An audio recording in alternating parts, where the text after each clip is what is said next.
कहाँ सुख मिलने का स्थान बाहर है कि भीतर?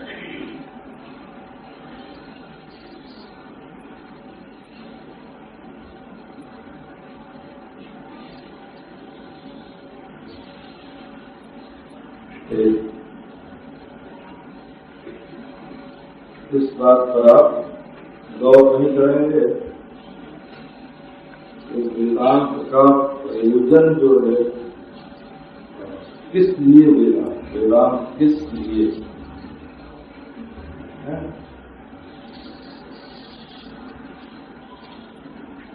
इस बात पर यदि आप गौर नहीं करेंगे, इसका विचार नहीं करेंगे, इसकी गवेषणा नहीं करेंगे, सुख कहाँ मिलता है, तो आपको वेदांत में रुचि नहीं होगी, वेदांत में रस नहीं आएगा। ये जो लोग कहते हैं ना कि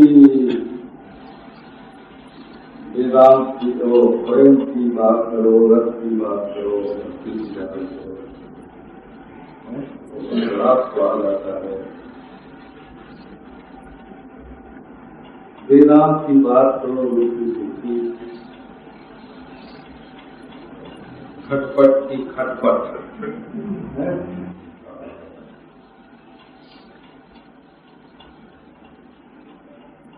आपको जो भी सुख मिलता है वो इससे मतलब नहीं कि किससे मिलता है।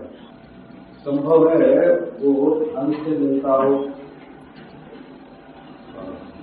धन उसका निमित्त होता है। संभव है कि ऊंची कुर्सी मिलने से मिलता हो, संभव है कि तारीफ सुन के मिलता हो, अपनी तारीफ सुन के।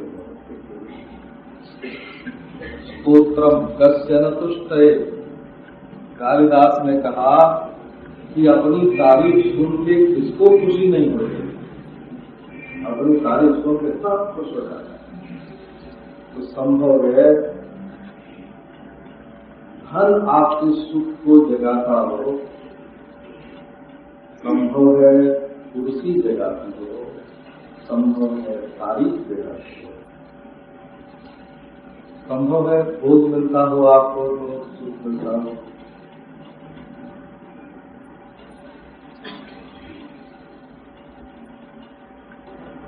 संभव है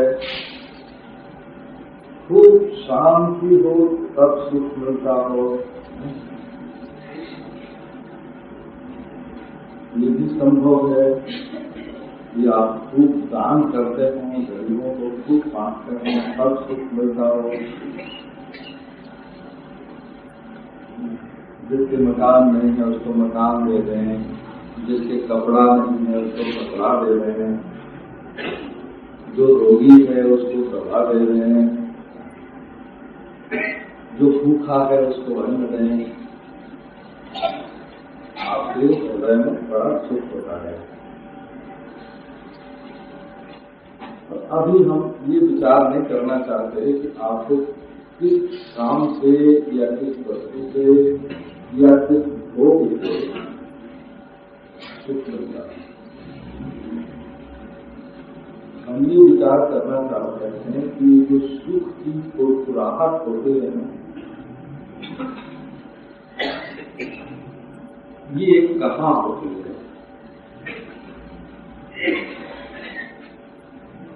सुख जो है वो न्याय शास्त्र की दृष्टि से अपने आत्मा का गुण है। बहुत मोटी बात, ये दर्शन शास्त्र में बहुत मोटी बात है कि सुख आत्मा के जो 8 गुण हैं उनमें से एक गुण है शिक्षा।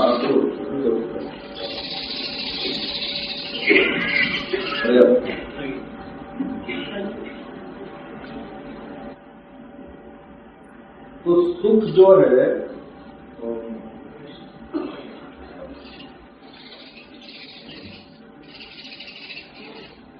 सुख अपनी चीज है और ये भ्रम होता है कि ये दूसरे से मिले। ये दर्शनों की कक्षा में जो फिलॉसफी का क्लास लगता है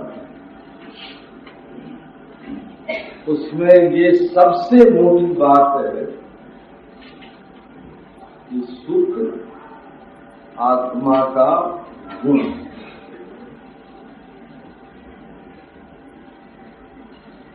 माने सुख अपने आप में ही फुरफुराता है।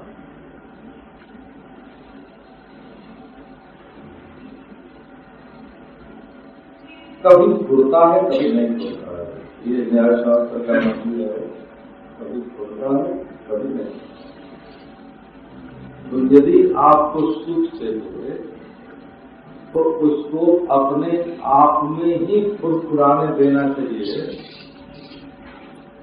उसके लिए भीख मांगने की जरूरत नहीं है कि हे पैसा हमको सुख दो, हे कुर्सी हमको सुख दो, हे भोग हमको सुख दो, हे तारीफ करने वाले चापलूसो हमको सुख दो।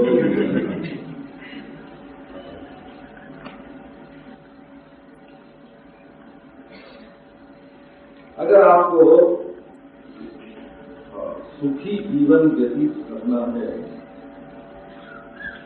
तो सुख जहां होता है, चाहे उसका निमित्त, चाहे उसकी बाहरी वजह कुछ भी हो, चाहे उसका जरिया कुछ भी हो, द्वार, संस्कृत में द्वार होता है, उसका द्वार, उसका निमित्त सुख का उपादान कारण बाहर नहीं है, भीतर। अब ये शांति योग का मत है। शांति योग का क्या मत है?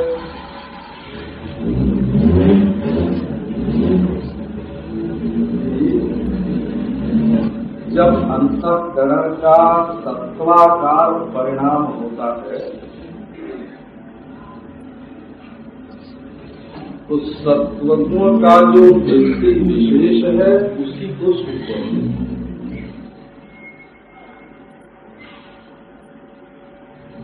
हम जानते हैं कि जो लोग दर्शन शास्त्र से कतराते हैं, दूर दूर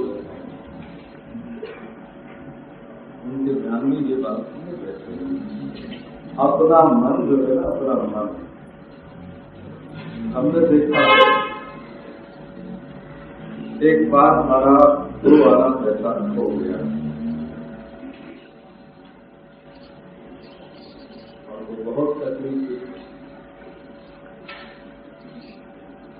और एक बार हमारा 200 रुपया खो गया तो बिल्कुल तकलीफ नहीं हुई। वो मन का मूड है वो। 2 आना खोने पर मन ने सुख की कल्पना कर ली और 200 रुपया खोने पर मन में सुख की कल्पना नहीं की। तो ये जो सुख दुख है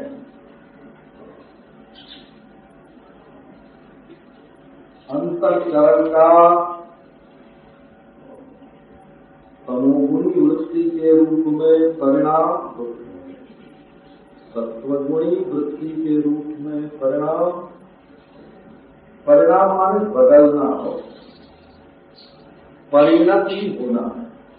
आप परिणाम का समझिए, जैसे दूध जमकर दही हो गया, ये क्या हुआ?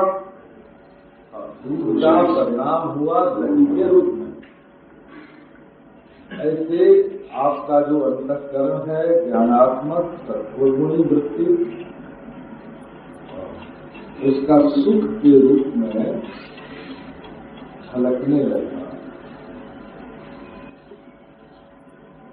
आत्मा का गुण है सुख, ये तो न्याय वैशेषिक करना है। और सत्वगुणी वृत्ति जो है ना, वही सुखाकार होती है, ये शांति योग का मत है।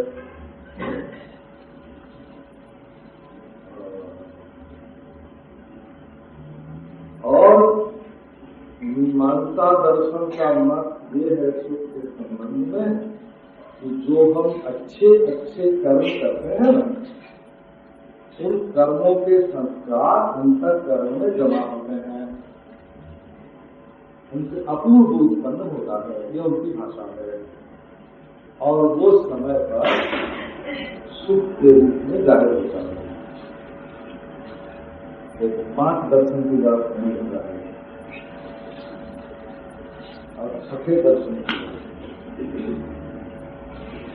वेदांती लोग कहते हैं, वेदांत दर्शन, कि जब अपना अंतःकरण शुद्ध और सात्विक होकर विषय स्फुरणहीन, वासना स्फुरणहीन, चांचल्यहीन अंतःकरण में जो आत्म सुख का प्रतिबिंबन होता है, जैसे शीशे में परछाई पड़ती है ना, प्रतिबिंब पड़ती है, वैसे अंतःकरण है शीशा और आत्मा है सुख स्वरूप। तो जैसे शीशा साफ हो तो उसमें परछाई पड़ती है, ऐसे जब अंतःकरण विषयोल्लेख शून्य, वासनोल्लेख शून्य शांत होता है, एक क्षण के लिए उस शांत अंतःकरण में सुख स्वरूप आत्मा प्रतिबिंबित होती है। ये सुख स्वरूप आत्मा ही अंतःकरण में प्रतिबिंबित होकर के सुख के रूप में भासती है। ऐसा ज्यादा विश्वास नहीं करते। तो इन 5 दर्शनों का, 6 दर्शनों का मत क्या हुआ? माखन साफ ये हुआ कि सुख अपने दिल में रहता है, अपने दिल में होता है, अपने दिल में मालूम पड़ता है। 6 दर्शनों का सार हुआ है। न्याय वैशेषिक का भी आत्मा का गुण है, शांति योग की सत्वगुणी वृत्ति का परिणाम है, एक आकार विशेष है। मीमांसा में कर्म से उत्पन्न अपूर्व अंतःकरण में रहता है, वही सुख के रूप में उदय होता है। और वेदांत मत में आत्म सुख का प्रतिबिंबन है। और सबका लब्धोल्लास क्या हुआ कि सुख दिल में होता है, सुख बाहर। तो दुनिया में जो लोग पैसे में सुख रखते हैं, उनका सुख कभी चोर छीन ले, कभी डाकू छीन ले, बेकायदे हो तो कभी सरकार छीन ले, हैं? और पैसे में रोज सुख रखोगे तो छीन जाएगा, कुर्सी में सुख रखोगे उलट जाएगी। कितने राज्यों के उत्थान पतन हो गए। अच्छा, भोग में सुख रखोगे तो भोग कभी भाग जाएगा, कभी भोग भोगने की शक्ति ही नहीं रहेगी तुम में। कभी एक भोग भोगते भोगते उद्विग्न हो जाओगे, बोर हो जाओगे, दौड़ा जाओगे, और तारीफ सुन के खुश होगे तो कभी निंदा करने वाला भी मिल जाएगा। तो ये जो अपने सुख की पूंजी है बाबा, दान करने में सुख हो, पैसा न रहे अपने पास, दान करने वाली चीज अपने पास न रहे तो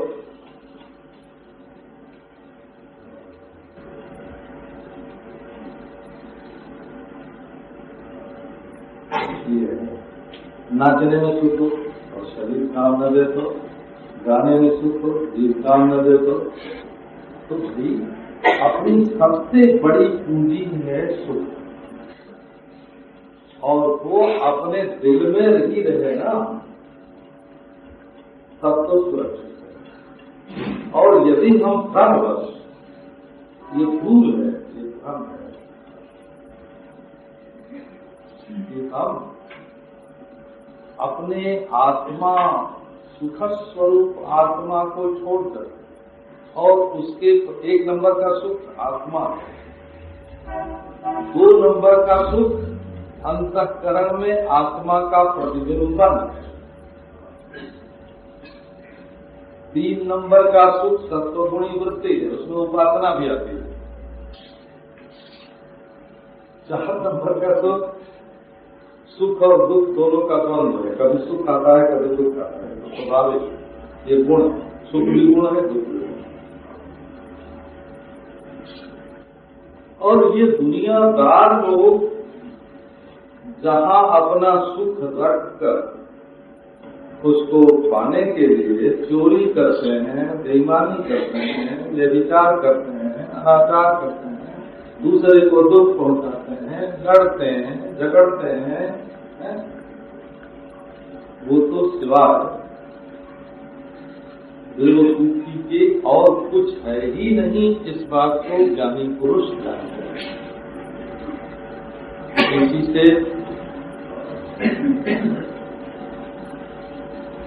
ज्ञानी पुरुष हर समय। अच्छा, अब आपको एक असल में हमको वेदांत की बात सुनानी है।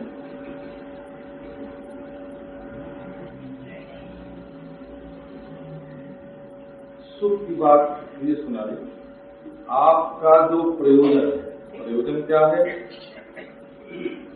परमानंद की प्राप्ति, सकल अनर्थों की, दुखों की निवृत्ति होकर के परमानंद की प्राप्ति होना, ये संपूर्ण जीवों के जीवन का प्रयोजन है। प्रयोजन, प्रयोजन माने उर्दू में बोलते हैं मकसद।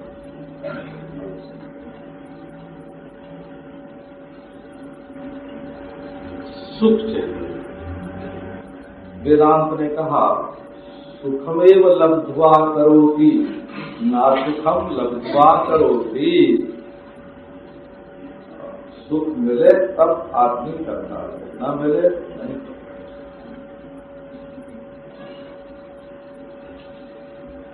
नाल पे सुख मत,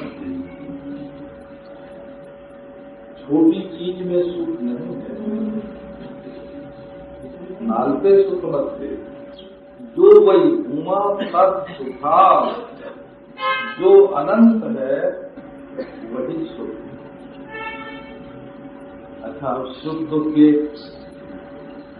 छोटी सी बात,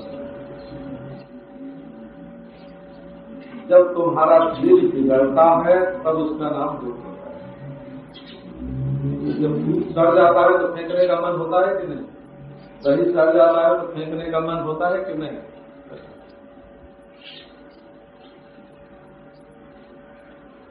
तो दुख माने दूषित और खा माने हृदयाकाश इंद्रियां। दुष्टम खम यस्मा तद दुखम।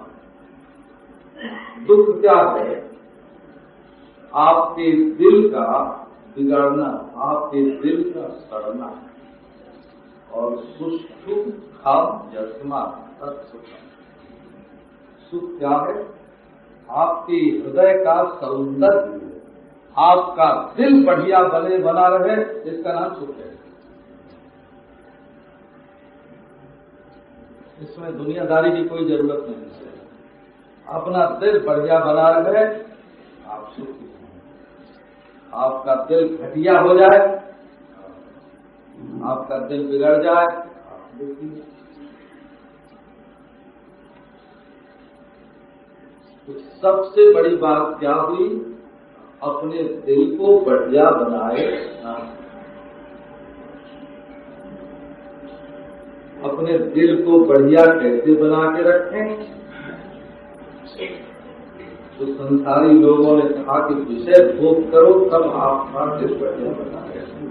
ये संसारी मत है। वो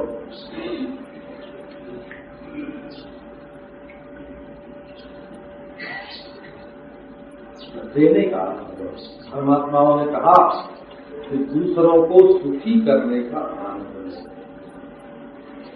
तब तुम्हारा दिल बढ़िया बना है।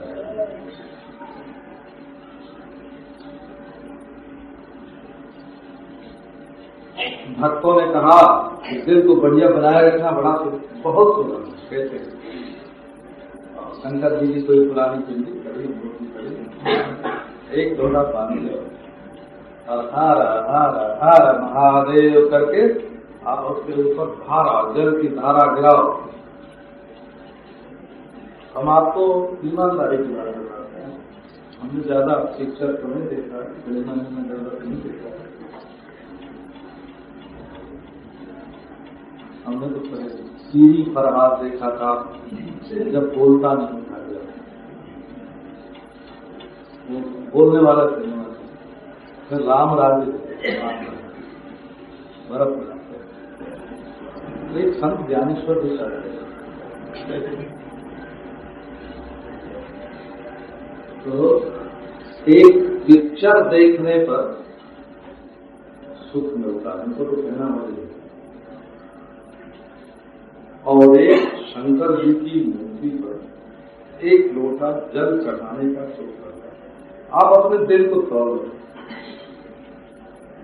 पिक्चर में जो बढ़िया मकान दिखेगा ना, तो एक वासना बनेगी कि ऐसा बढ़िया मकान हमारे लिए हो। और जब वहाँ सुंदर औरत देखोगे, सुंदर मर्द देखोगे, तो हमारा मर्द भी ऐसा सुंदर हो। ऐसे ही डायलॉग बोले हो, हमारी औरत भी ऐसी सुंदर हो, डार्लिंग कैसे बोले, ऐसा मन में आ गया, वासना बनेगी। दुनिया की वस्तुओं के लिए नोच खरोच मन में पैदा होगा। हमको ये चाहिए, ये चाहिए, ये चाहिए, और साथ ही अपने में हीनता का भाव आ गया। हमारे पास ये नहीं है, हमारे पास ये नहीं है। बड़े बड़े धनी लोग है ना, देख के आते हैं, बोले हमारे पास ये नहीं है, हमको ऐसा पर्दा चाहिए और सिनेमा वाला पर्दा चाहिए, हमको ऐसा पर्दा चाहिए, हमको ऐसी साड़ी चाहिए, हमको ऐसा सूट चाहिए। इसमें हुआ कि आपने तो सूट कर दिया, हम तो कुछ है ही नहीं, जो कुछ है सो यही है।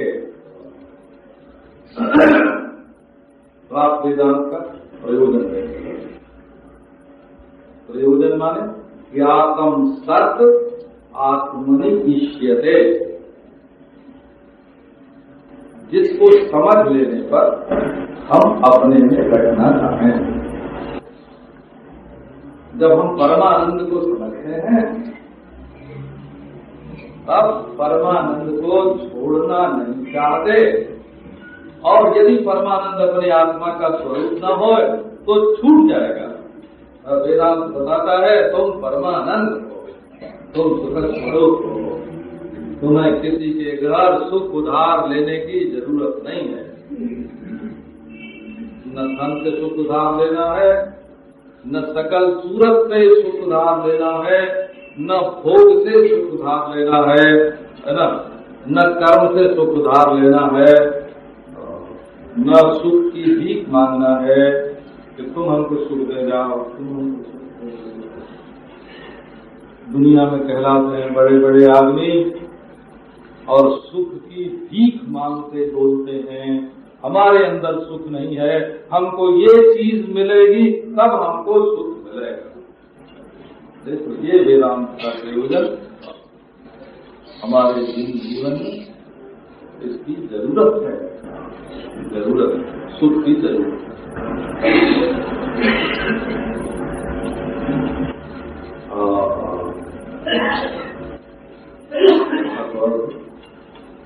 ये सुख अपने पास है, दूसरे के पास। देखो दर्शन चाहे कोई हो, न्याय, वैदिक, शांत, योग, मीमांसा, वेदांत, अपने 6 दर्शन है आपके।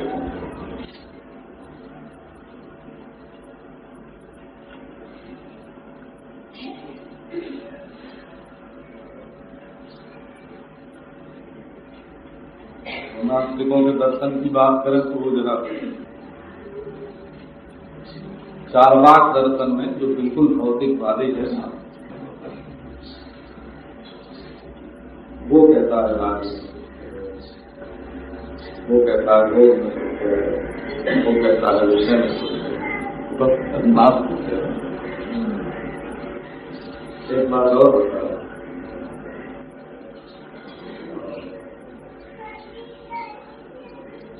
बौद्ध दर्शन में दुख की निवृत्ति तो है परंतु सुख नहीं। याद कर लेना भला, वहां तो आत्मा का उच्छेद है। और जैन दर्शन में आत्मा का अस्तित्व तो है परंतु वहां भी सकल दुखों की निवृत्ति ही उनको। हमें तो बात देना यह चेतन का स्वरूप है।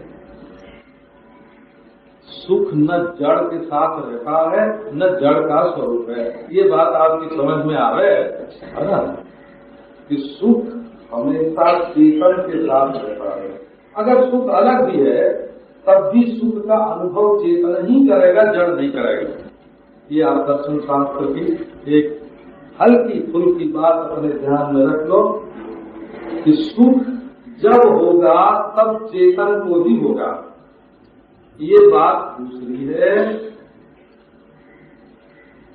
कि सुख चेतन को होता है कि चेतन का स्वरूप है, ये बात दूसरी है। तो सुख की प्राप्ति के लिए आपको चेतन के पास बैठना पड़ेगा। अपने स्वरूप में बैठिए तो, और संपूर्ण वृत्तियों को समेट करके शांत हो जाइए तो।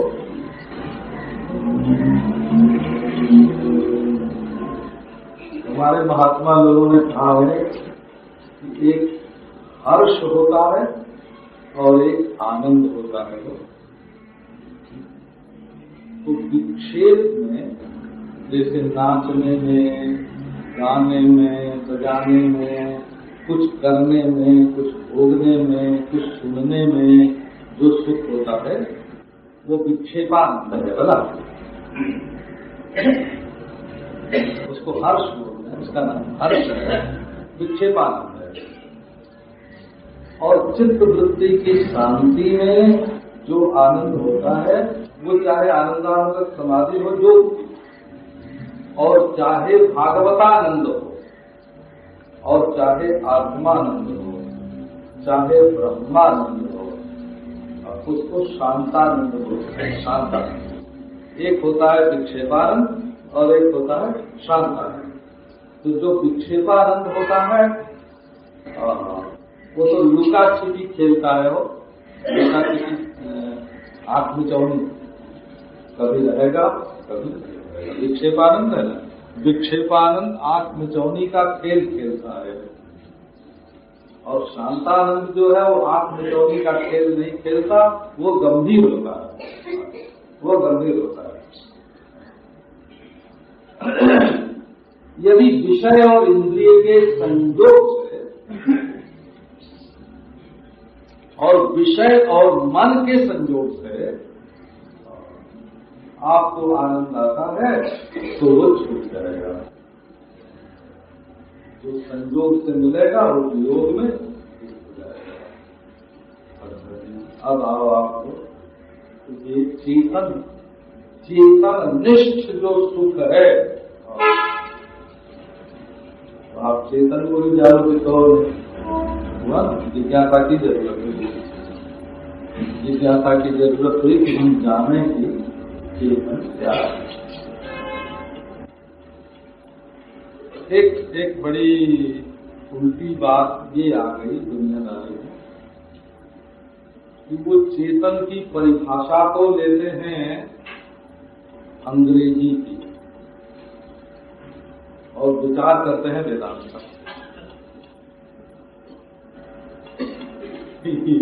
जो लोग समझदार है ना, उनका ध्यान खींचने के लिए ये हुआ।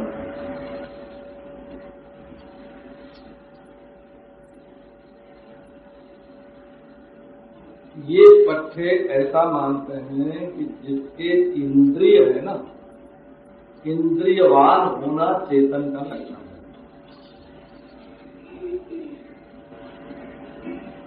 आँख, कान, नाक, जीभ, त्वचा, इंद्रियवत्वम चेतनत्व, इंद्रियवान होना चेतन का लक्षण है।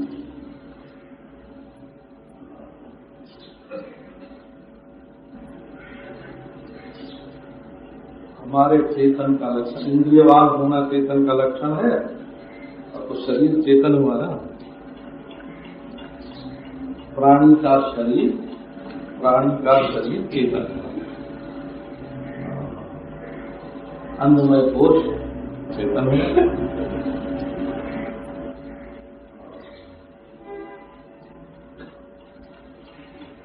ये तो बनाया हुआ है वो, ये चेतन आप बनाने।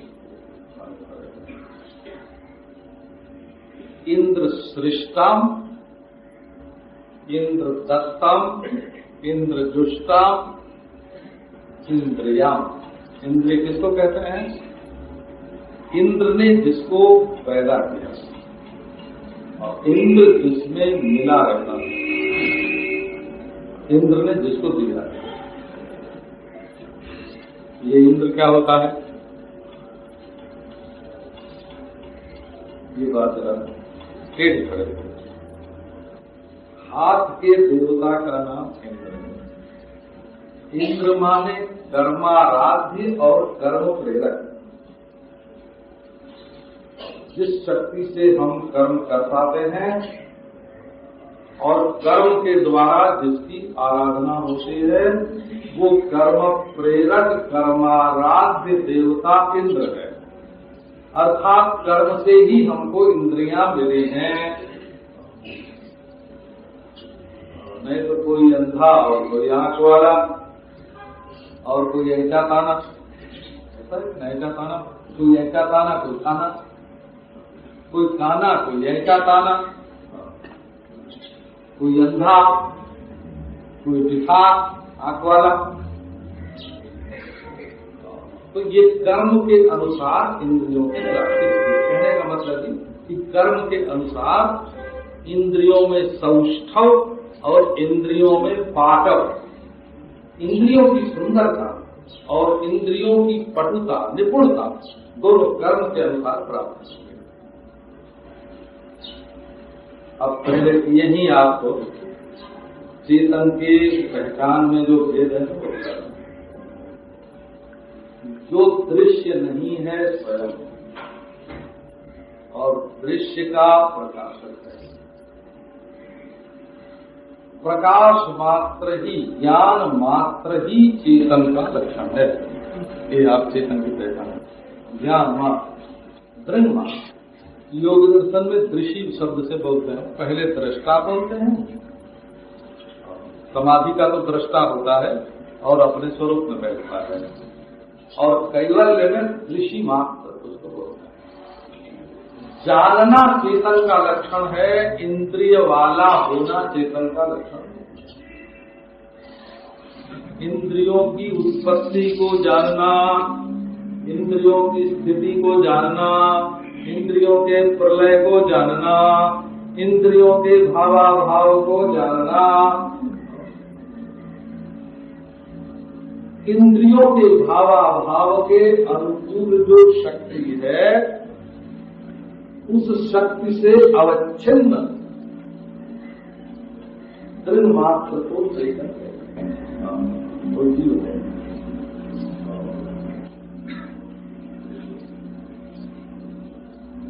और अनवच्छिन्न परमात्मा और अवच्छिन्न अनवच्छिन्न दोनों जिसमें नहीं कहता वो ब्रह्म है। आत्मा ब्रह्म सिद्ध है। और शास्त्र की भाषा बोल रहे हैं। कभी कभी किसी को मांग होती है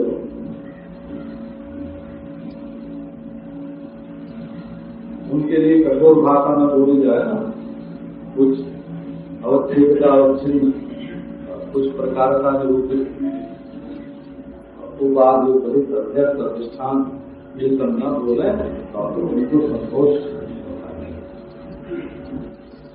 वेदांत तो हमारे घर की भाषा है, घरेलू भाषा है। हम घर के काम में जिस भाषा का प्रयोग करें, चेतन को ज्ञान चेतन है, ज्ञान मात्र ही चेतन है। उसमें विषय नहीं, उसमें भोग नहीं, उसमें वृत्ति नहीं, उसमें देश नहीं, उसमें काल नहीं, उसमें समाधि विक्षेप नहीं। सबसे विलक्षण जो चिन्मात्र वस्तु है उसको चेतन कहते हैं। ये मैंने उपनिषद का जो पहला वचन है ना, आत्मा वही इदमग्रे आसीत् नान्यत् किंचन उपनिषद, उसका अर्थ समझाने के लिए इतनी बड़ी भूमिका बांधी।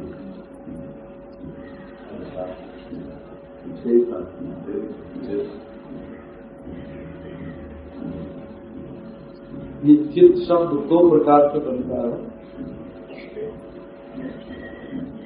एक चिनोती चिनोते तुक हो जाता है, चीला चीज कहने से तुक होकर के चित्त शब्द बनता है। चिनोती संस्कारा, जो संसार की देखी हुई सुनी हुई चीजों का संस्कार इकट्ठा करता है उसको चित्त बोलते हैं। और नारायण वो अंतःकरण है, वो अंतःकरण से तादात्म्यापन्न चेतन। और एक होता है चिति संज्ञाने से चेतन चित्त, चेतक स्वयं प्रकाश होते हैं। जय वो किसी का कुछ लेता नहीं है, किसी को कुछ देता नहीं है। शिलाओं का समूह, चट्टानों का समूह, उसको बोलते हैं शैली। उसमें से जो धारा निकलती है, गंगा जी की धारा, जमुना जी की धारा, सिंधु की धारा, ब्रह्मपुत्र की धारा, शैली। जो शैली को अपनाता है, समझने की शैली, शैली को अपना। अब आपको देखो मिथ्या शब्द का अच्छा आप प्रयोग करते हैं, इन्होंने मिथ्या भाषण किया, लोक व्यवहार में प्रयोग होता है। ये मिथ्याभाषी है। मिथ्याभाषी माने झूठ बोलने वाला, मिथ्या भाषण माने झूठ बोलना। अब आप विवेक करके बताओ कि उसमें क्या नहीं है। बोलना नहीं है कि बोली हुई बात का जो अर्थ है वो अर्थ नहीं। मिथ्या भाषण में क्या है? भाषण नहीं है, भाषण तो कर रहा है, हम अपने कान से सुन रहे हैं, आंख से उसको बोलते हुए देख रहे हैं, कान से सुन रहे हैं। मिथ्याभाषी भी है और मिथ्या भाषण भी है। अरे मेरे बाप, तब उसमें मिथ्या क्या है? न भाषण मिथ्या है, न मिथ्याभाषी आदमी मिथ्या है। तो तब क्या है, वो जिस अर्थ को सूचित कर रहा है उसका जो मतलब है वो मिथ्या हुआ ना। अब आपको कभी संसार को मिथ्या सुने और ये समझे हैं कि ईट पत्थर मिथ्या है, तो आप गलत समझेंगे ना। वो तो भाषण की तरह है, ईट पत्थर तो भाषण की तरह है। जैसे शब्द बोले जाते हैं कान के विषय होते हैं, वैसे ही पत्थर भी आंख के विषय होते हैं, नेत्र के विषय होते हैं। देखो आपको पहले हम वेदांत में मिथ्या शब्द का जो अर्थ होता है उस पर आपका ध्यान दें। अच्छा, आपको आकाश की नीलिमा दिखती है कि नहीं? वो कहाँ है? आसमान में नीला रंग है कि आपकी आंख में नीला रंग है? ये नीला रंग कहाँ है? किसी हवाई जहाज पर में चल रहा है, जरा ज्यादा ऊंचाई में चला गया, ज्यादा ऊंचाई में चला गया तो नीचे की ओर एक धरती है ना, धरती इधर भी वैसा ही नीला दिखता था जैसा ऊपर को दिखता है। आपने कभी न देखा हो तो देख लेना, जैसे बादल ऊपर को देखते हैं वैसे बादल नीचे को देखते हैं, और जैसे नीलापन ऊपर दिखता है वैसा नीलापन, अगर नीलापन नीचे की ओर है तो हमको यहाँ से नहीं दिखता है। तो देखो, आकाश तो है निराकार, धरती ठोस है और पानी द्रव है और अग्नि गैस है और वायु गति है और आकाश सबके रहने की जगह है, परंतु आकाश न गति है, न गैस है, न द्रव है, न ठोस है, सबसे विलक्षण है आकाश। उसमें ये नीला रंग कहाँ से लग गया? आसमान में न नीला रंग है और न लगाया गया है। हमारी आंख को देखता है तो आंख में होगा, आंख में से निकल के वहां गया होगा, बोले आंख में भी नहीं है। तो आकाश के दर्शन की जो आकाश में जो दृश्यता नहीं है, नेत्र दृश्यता नहीं है, आकाश तो आंख से दिखता नहीं है और आंख उसको देख पाती नहीं है। तो ये नीलिमा, ये नीलापन न आकाश में है न आंख में है, लेकिन दिखता है। तो इसको क्या बोलोगे भाई? नीलिमा मिथ्या है। जो चीज न दृष्टा में है और न अपने अधिष्ठान में, देखो वेदांत की भाषा में, दृष्टा चेतन में नीलिमा है नहीं और अधिष्ठान आकाश में नीलिमा है नहीं और नीलिमा दिखाई पड़ती है, इसको क्या बोलोगे? हम ये नहीं कहते कि नीलापन दिखता ही नहीं है, नीलापन दिखता है, दृश्य है नीलापन, परंतु वो न अधिष्ठान आकाश में है, अपने रहने की जगह जहां वो दिख रही है वहां अपने अधिकरण में उसका अभाव है, अपने अधिष्ठान में उसका अभाव है और अपने दृष्टा में भी उसका अभाव है। तब ये नीलिमा क्या है? इसके लिए सिवाय मिथ्या शब्द के दिख रही है परंतु है नहीं, इसके सिवाय और इसके लिए कोई दूसरा हम बच्चे थे ना, तो ऐसा ख्याल था कि बड़ा लंबा बात होगा, तो नीलिमा को हम खोज देंगे हो या चलेंगे पश्चिम की ओर, तो जहाँ है वो 1000-2000 मील पर हमको मिल जाए, हम बन जाएंगे उसमें, हम नीलिमा को सकते। परंतु जब आकाश के स्वरूप का ज्ञान हुआ, आकाश कैसा है तब मालूम पड़ गया, न आंख में है, न दृष्टा, न करण में है, न करण में है। और न अपने अधिकरण में है। तब ये है क्या नीलिमा? दीपती हुई भी नहीं है, इसलिए नीलिमा को मिथ्या कहते हैं। अब ये जो जगत है, ये जो संसार है, वो ये कहाँ है? दृष्टा चैतन्य है, ये अधिष्ठान ब्रह्म में है ना? ये जीतने वाली इंद्रियों में है। ये संसार है कहाँ? नान्य किंचन विषाद। हम लोग इस चीजों को बहुत कीमती समझकर उसके लिए अपना दिल बिगाड़ देते हैं। सब खजानों का खजाना अपना दिल है, सब सुंदरों का सुंदर अपना दिल है, सब मिठासों की मिठास अपना दिल है और सब परमानंदों का परमानंद अपने दिल में। इसको हम बिगाड़ते हैं इन दुनिया की झूठी चीजों के लिए। वेदांत कहता है अपना दिल में बिगाड़ो, सच को समझो, सत्य को समझो। जब इस सच्चाई को समझोगे तब तुम्हारे जीवन में केवल सुख ही सुख होगा। दुख तो होगा ही।